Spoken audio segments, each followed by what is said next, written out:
What's up, YouTube? It's your boy Maverick Raven coming at you with another video. And on this one, y'all, we're going to talk a little bit about the debate last night. It's probably a little late to talk about it, right? It's almost 9 o'clock on the eastern side. But you know what? I saw this article and I said, you know what? This is something that people should know about, you know? Um, I know that a lot of people are going to say, oh, he's just saying that because he's a conservative or he's just in the tank for Trump, and no matter what, he's going to always say this. I acknowledge my bias, and I'm telling you right now, if there's a million things that Trump does that I don't like, not a million, but several dozens. Like, for example, I don't like his stance on abortion. I don't think there should be abortion ever unless it's literally going to kill the mother. And yeah, I mean, in rape or incest, it's not the kid's fault that they're you know a product of a crime. That doesn't mean that you can just kill someone. You know what I'm saying? Two wrongs don't make a right. You know what I mean? On top of that, he really sped up the production on the COVID vaccine, which ended up being a disaster, especially under Trump, under what's his name, under Biden, because Biden then made mandates, and it was a disaster.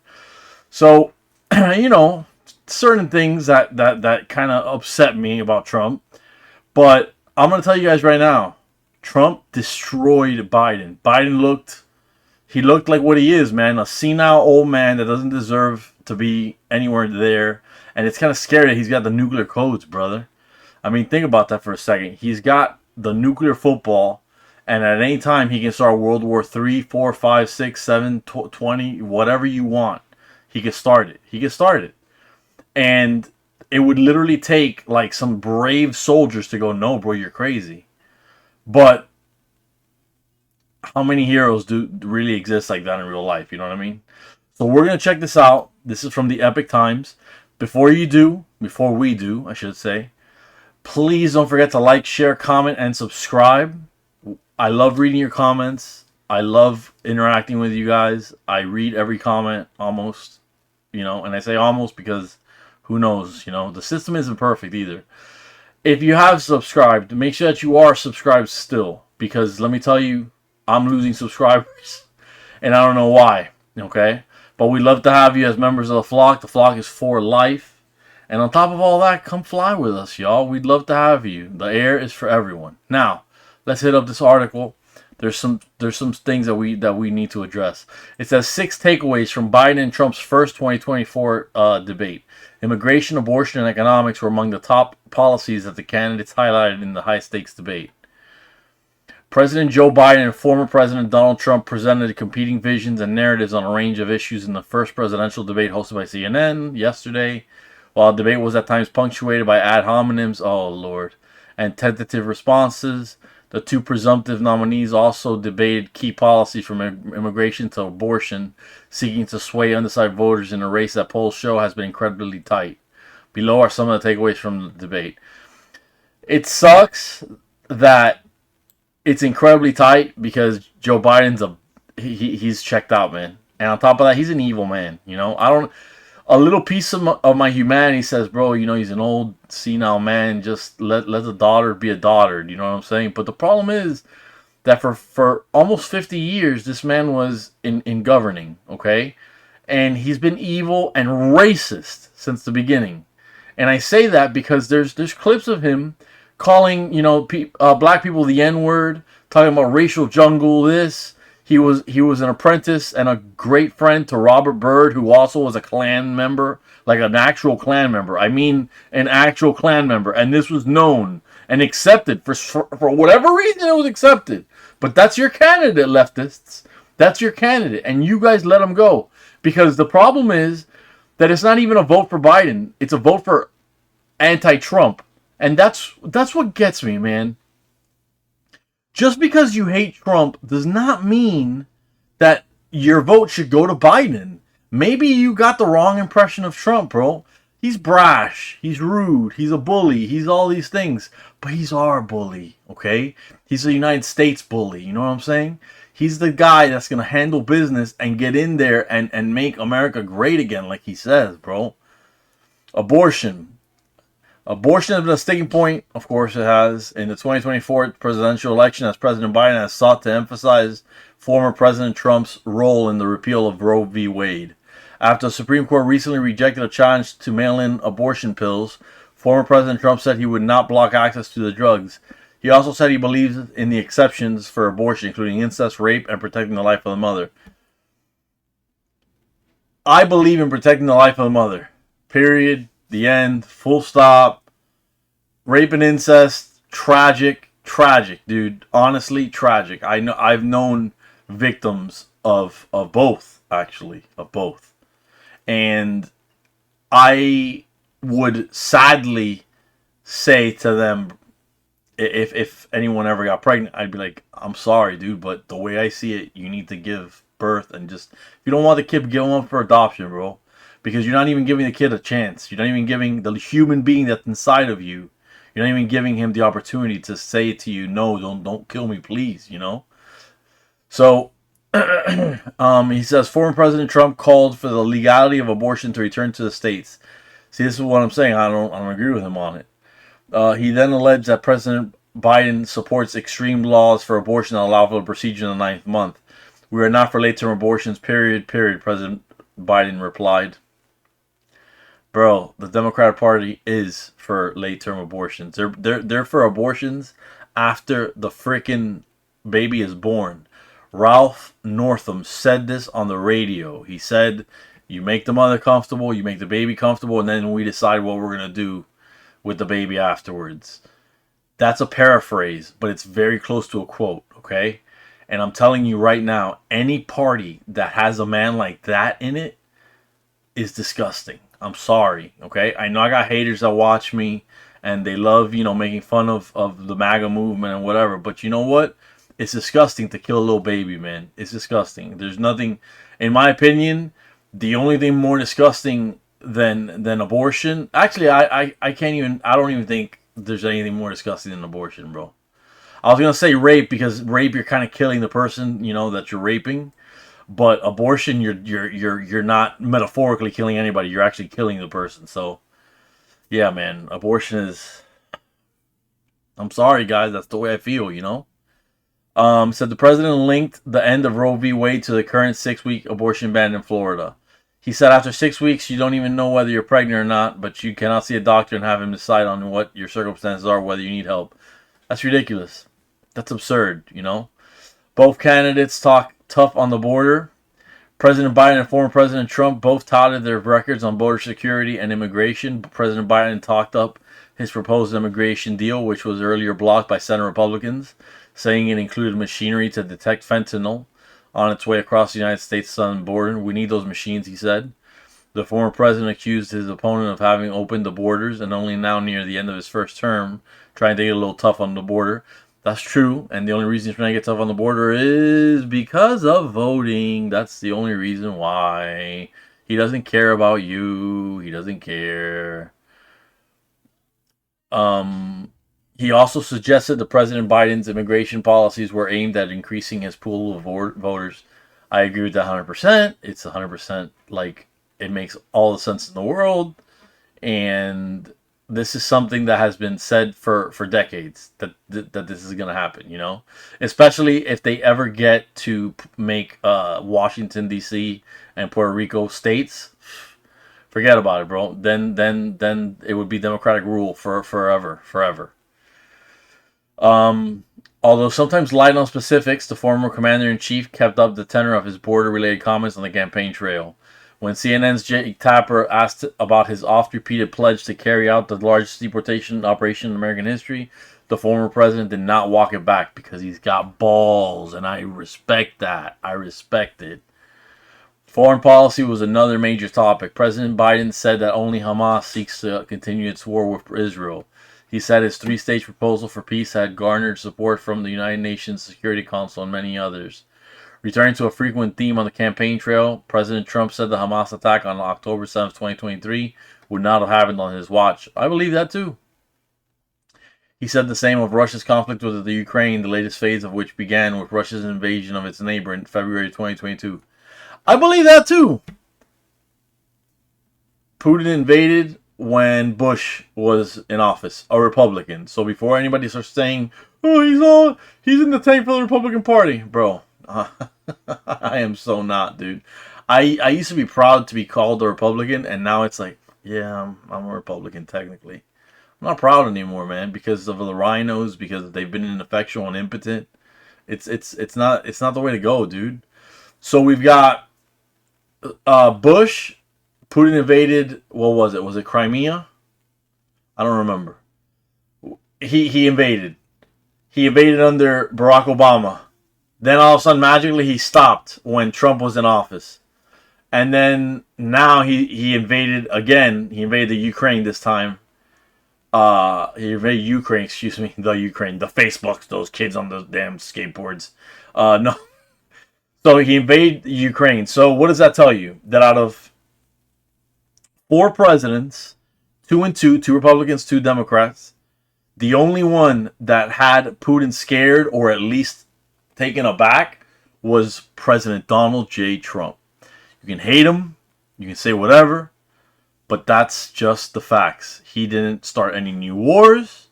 He kept people in line. He had the testicular fortitude to go into the demilitarized zone in Korea, and he walked into North Korea like a boss. He couldn't even have his team with him, and he went in there like a boss. I mean, bro, I don't know, man. I don't know. I don't know what to say. I really don't. Anyways, President Biden accused former President Trump of seeking to leave NATO. Yeah, so former President Trump was pressed on whether he would accept President Putin's proposal for a settlement. Mr. Putin had released terms of a potential ceasefire under the conditions that Russia keeps the Ukrainian territory it has already claimed and Ukraine abandons its bid to join NATO. The Republican said the terms of that potential agreement were not acceptable. He also pledged to have conflicts settled prior to Inauguration Day. What a load on what, like, seriously, what an amazing sack this man has to say, bro, get me elected, and before I'm even in office, I'm going to handle it. That is like making some bold claims. And the thing is that people were all like, oh man, he makes so many bold claims and they're all lies. Hey, two Middle Eastern peace agreements under his watch. In my lifetime, never happened. I never thought it would happen. It happened. Bidenomics versus Maganomics. The men on stage made the case for the economy. What the hell am I talking about? Excuse me. For the economy during their respective presidencies. Both terms overlapped with the COVID-19 shutdown and associated economic stimulus. The $2.2 trillion CARES Act came in 2020 while Donald Trump was president, while President Biden had a $1.9 trillion economic stimulus bill of his own in 2021. Biden said the former president had left him with an economy in free fall and touted job growth during his time in office. If this article doesn't clarify on that, I'll clarify it for you. I'm not trying to make you think what I think, but there are some important things to realize about the jobs that Biden got. His Republican opponent argued that many of those jobs were bounce back. That's exactly what I was going to say. That many of those jobs were bounce back positions regained after quick, steep losses during the COVID-19 response. He claimed the rest went to illegal immigrants. And also, don't forget, I guess I have to stick it in here. Excuse me. And also, don't forget that he is saying, how many IRS agents was it, or whatever employees? I'm not sure they're agents, but it was gonna be like 80,000. He thinks that making the government bigger and having the need for jobs because he's making it bigger and he's trying to encourage and enlarge the scope of the IRS, which is already huge and way too big to begin with, but he's trying to give them more power. He thinks that those 80,000 jobs should count. No, it doesn't count, bro. That'd be like President Trump saying, "Look, I just created Space Force 2, and I'm gonna get 1,000 freaking soldiers. So I need 1,000 soldiers, and that's 1,000 jobs." That's ridiculous, bro. That's not the way it works. You don't create more government and then get to say, oh, look, I created jobs. You didn't create jobs. What you did was create more bureaucratic positions that are a pain in the ass, and that Americans like me, Americans like you, Americans like anybody hearing this, okay, have to pay because of him. And that's what pisses me off, dude. Because at the beginning, at the beginning of this debate, they said, "Oh, President Biden, you know, when your administration started, you know, groceries were $100, blah blah blah. But then now groceries are $120. I'm like, 20%? That's what you think the inflation was? Just 20%? Negative, brother. Because I don't know what this is. I'm not paying $120 for groceries anymore. I'm not. I just went to Walmart, guys. I got 2 packs of hot dogs, 2 packs of buns, and they were the bigger packs, I think 28 ounces of hot dogs. Bananas, oh, and 2 things of ham. You know how much that all cost me? $70 freaking dollars, dude. $70, guys. I don't know. And it wasn't even like a big bushel. I think that's what they're called, right? Bushel of bananas. Pardon me, bro. I'm the friendly neighborhood minority, okay? I'm the diversity hire. You guys gotta help me. It's a bushel of bananas, right? But it wasn't even a big bushel of bananas, dude. And yeah, bro, $70 freaking dollars. I couldn't believe it. It was crazy. Anyways, so it says President Trump also said his policies led to the greatest economy in the history of our country before COVID-19 derailed it. He's not lying. He is not lying. This is objective reality. This is just truth. These are just facts. President Biden disagreed, saying the former president was the first man since the Hoover administration to leave office with fewer jobs than when he started. Oh my Lord, that's not what happened. President Biden said he will make the very wealthy begin to pay their fair share in order to keep Social Security solvent. He also reiterated his pledge not to raise taxes on those making less than $400,000. When asked about whether the former president's tariffs would drive up prices, the Republican also defended the measure, including his tariffs on billions of dollars of Chinese imports, which have been maintained under the Biden administration. Not going to drive them higher. It's just going to cause countries that have been ripping us off for years, like China and many others, to just force them to pay us a lot of money and reduce our deficit tremendously, former President Trump said. Trump pledges to accept 2024 results if fair and legal. This was so crazy. Like the moderators showed their colors here on this one. And don't get me wrong, they were a lot more fair than I thought they would be, but they still covered for Biden. They did it like 3 or 4 times, maybe even more. And they pressed Trump on stupid stuff like this right here. They were like, you didn't answer the question. He was trying to respond to the bullshit, excuse my language, to the bull that Biden was saying. You know what I'm saying? So, anyways, Mr. Tapper asked former President Trump what he would say to voters who believe he violated the presidential oath to preserve, protect, and defend the Constitution through his actions and inaction on January 6th. Oh, Lord in heaven. Oh, and the new campaign ad says, oh, President Trump was defending January 6th insurrectionists. I don't know where the insurrection was. I don't. And you know what? Change my mind, bro. Change my mind. An insurrection, no weapons, a tiny fraction of the amount of people that are actually there. It was women, children, the elderly. Don't get me started on that, okay? A real insurrection has weapons, it has planning, and it has numbers, okay? Not what you saw at the Capitol building. Remember how many millions of votes Trump got, okay? If even 1 million of those voters decide to like band together and become like a militia, the United States would be in serious trouble, dude. Like they would need a freaking National Guard to come and stop them. It'd be crazy. The former president did not immediately answer the question and instead emphasized how the country was better off on January 6th before President Biden entered the White House. We were respected all over the world, he said. When asked the question again, because like I said, they kept nailing him, they wanted to keep making it seem like January 6th was the worst thing ever since September 11. When asked the question again, former President Trump said he told the protesters to gather peacefully and patriotically.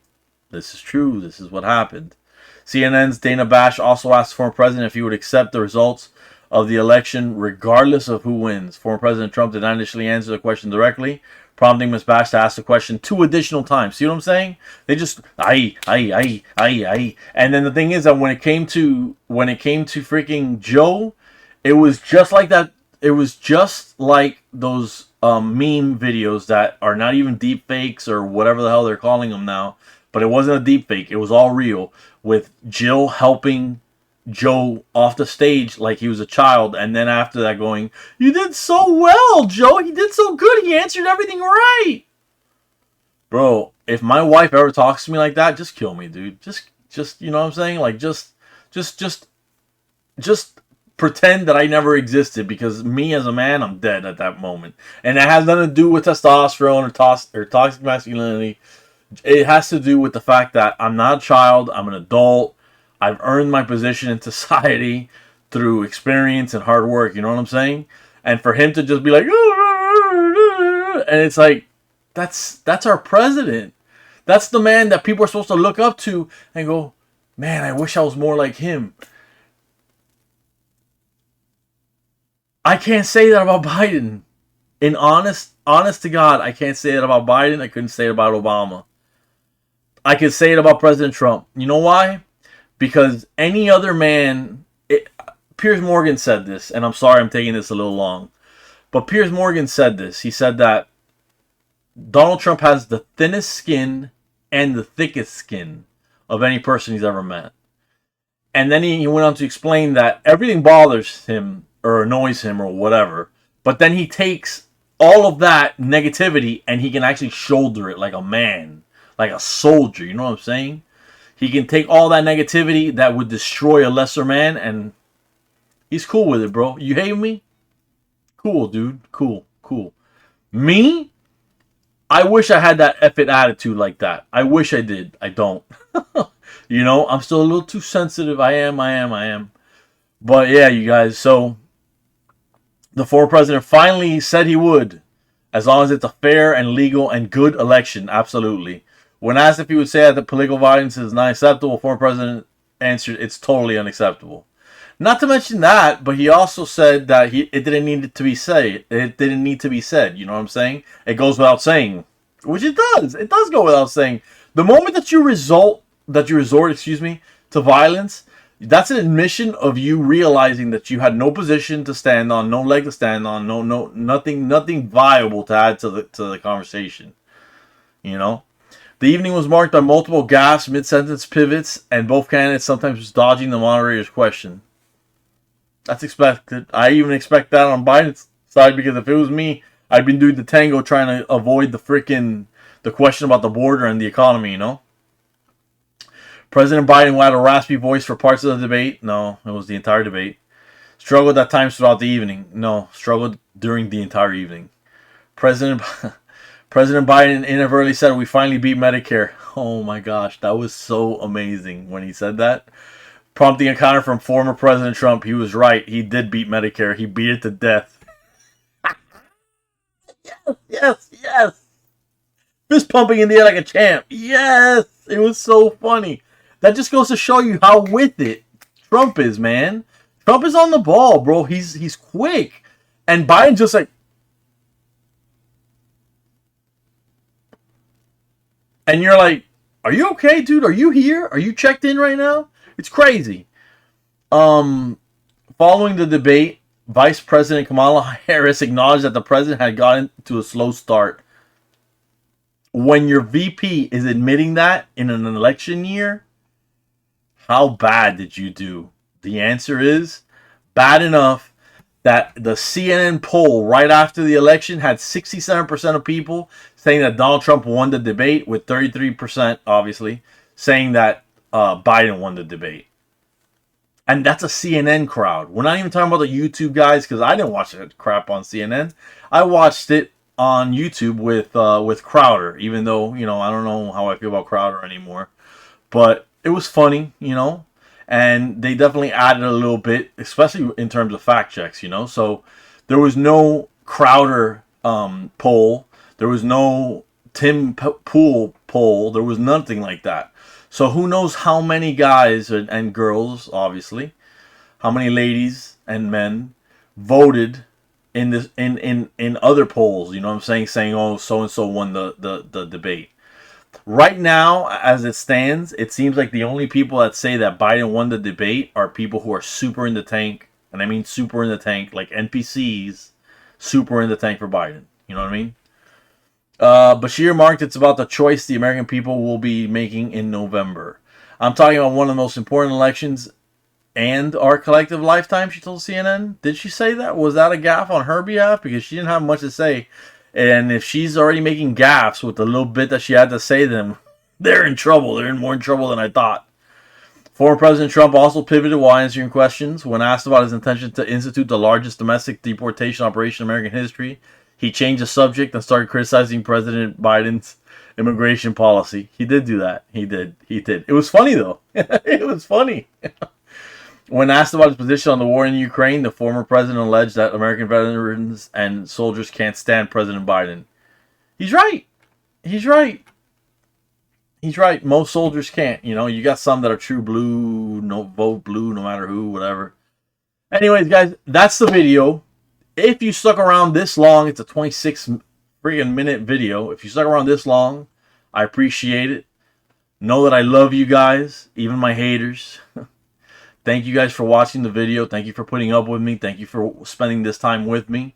It's a Friday night. I know you got something better to do. So, hey.